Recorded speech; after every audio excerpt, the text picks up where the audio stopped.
محترم جناب ندیم صاحب میامی امریکہ، السلام علیکم۔ ہم آپ کے ممنون ہیں کہ آپ نے ہماری ویب سائٹ اہل سنت .net پر یاد فرمایا۔ آپ نے چند سوالات کیے، ہم ان کے مختصر جوابات آپ کی خدمت میں عرض کرتے ہیں۔ پہلا سوال آپ نے یہ کیا کہ آپ حضرات بہت اچھا کام کر رہے ہیں جس سے ہم لوگوں کو بہت مدد مل رہی، اللہ تعالیٰ آپ کو جزائے خیر عطا فرمائے۔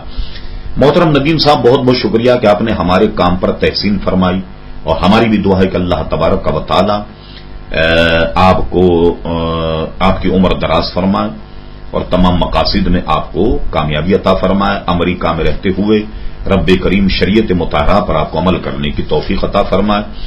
آپ نے یہ پوچھا کہ ہمارے یہاں اسلامک سینٹر میں کوئی باقاعدہ امام نہیں، اکثر وہاں تبلیغی جماعت سے متعلق لوگ آتے ہیں اور امامت بھی کرتے ہیں، کیا ہم ان کے پیچھے نماز ادا کر سکتے ہیں؟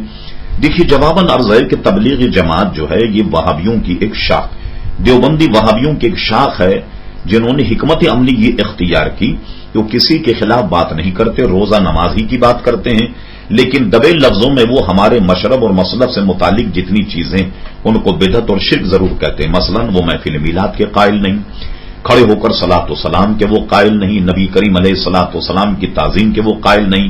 تو ان کے عقائد اور نظریات اگر آپ کو ملاحظہ فرمانے ہوں تو آپ مولوی الیاس صاحب کے ملفوظات کے پر جو ایک کتاب شائع ہوئی ہے، آپ اس کتاب کو اگر پڑھ لیں تو آپ پر ان کے سارے وہ معاملات جو آپ پر ابھی تک منکشف نہیں ہوئے وہ کھول جائیں گے۔ اس کے مصنف ہیں مولانا منظور صاحب سمری، انہوں نے مولوی الیاس صاحب کے ملفوظات جمع کیے۔ اس ملفوظات مولوی الیاس صاحب نے برملا یہ اعلان کیا کہ میں لوگوں کے واسطے مثل انبیاء ظاہر کیا گیا ہوں۔ تب غور فرمائیے، یہ کیسے ممکن ہے کہ کوئی امتی مثل انبیاء بن جائے یا مثل نبی کریم صلی اللہ علیہ وسلم کے ظاہر کیا جائے؟ ظاہر ہے کہ یہ گمراہ جماعت، تو اس گمراہ جماعت کے افراد کے پیچھے نماز پڑھنا ناجائز ہے۔ میری گزارش یہ ہے کہ آپ یا تو اپنے طور پر کوئی امام باہر سے بلائیں یا اپنے طور پہ کسی امام کو آپ تیار کریں تاکہ وہ نمازیں لوگوں کو پڑھائے اور آپ کی نمازوں کی حفاظت۔ دوسری بات آپ نے یہ پوچھی کہ تبلیغی جماعت والے ہمیں رائے ون لاہور کے لیے دعوت دیتے، کیا ہمیں وہاں جانا چاہیے؟ میں نے سنا ہے کہ ان کا تعلق دیوبندی مذہب سے، آپ بالکل مت جائیے۔ جو کچھ بھی بچا کچا مذہبی آپ کا اثاثہ ہے یہ کم وقت وہاں آپ سے رائے ون میں چھین لیں، لہذا آپ کو ہرگز رائے ون نہیں جانا چاہیے۔ رائے ون ایک وہابیت کی تعلیم کا گڑھ بنا ہوا ہے اور یہ اپنے آپ کو سنی صحیح العقیدہ پیش کر کے اور وہاں بھولے بھالے سنیوں کو رائے ون لے جا کر کے وہابی بناتے ہیں۔ ہرگز آپ رائے ون مت جائیے، ہمارا مشورہ یہ ہے کہ ایسے لوگوں سے بچا جائے۔ تیسرا سوال آپ نے یہ کیا کہ بہار شریعت میں